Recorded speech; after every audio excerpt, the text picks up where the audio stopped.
Oui, ça s'est passé à 3h25 du matin lorsque 6 terroristes de la prison, de l'une des prisons les plus sécurisées d'Israël, la prison Gilboa, où il y a quasiment uniquement que des terroristes palestiniens qui ont été jugés et emprisonnés pour activité terroriste, se sont enfuis via un tunnel.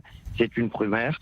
Parmi les 6, effectivement, 5 terroristes du djihad islamique, un sixième Zacharias Bedi qui pourrait être le cerveau de l'opération, et il y a un point d'entrée et donc un point de sortie, c'est-à-dire qu'ils ont été aidés de l'extérieur.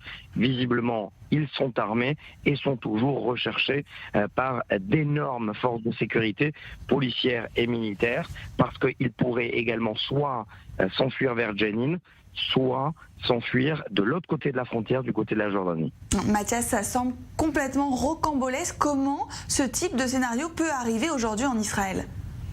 Effectivement, on est en plein scénario d'une des séries bien connues du grand public, Point Break, évasion spectaculaire. On est en plein Hollywood, sauf que malheureusement, là c'est une série qui est tragique parce que c'est l'une des prisons sécurisées, les plus sécurisées d'Israël.